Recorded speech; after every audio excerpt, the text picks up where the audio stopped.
The Bible says 10 tribes of Israel vanished after the Assyrian conquest.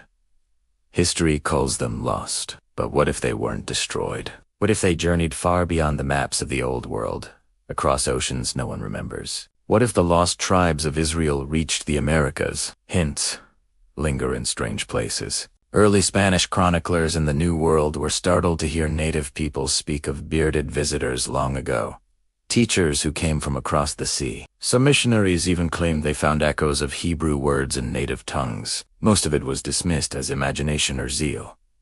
But what if it wasn't? The Americas are rich with mysteries.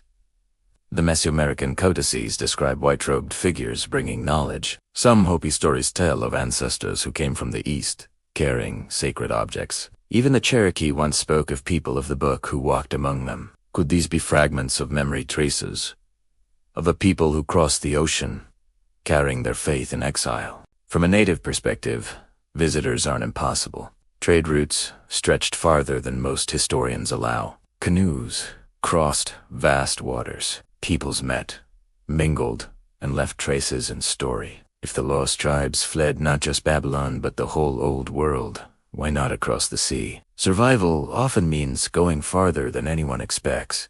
Imagine them.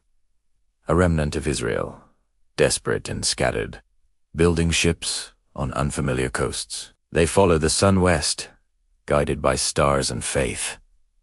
Weeks turn into months. Storms strip their sails. Hunger gnaws at them, but they land on Caribbean shores.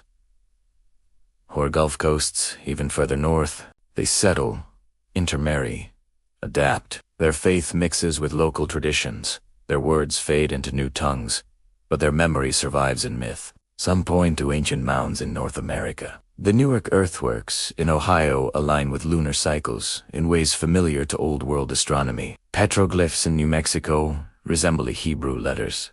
Are these coincidences, or are they the fingerprints of exiles carving their heritage into new lands? And then there's the spiritual resonance. Certain ceremonies among native nations carry echoes of Hebrew law, purification in water. Sacred fires kept burning, cycles of 7 days. Of course, these could have arisen independently. But maybe, just maybe, they're remnants of a blending when two peoples became one. Here's the haunting thought.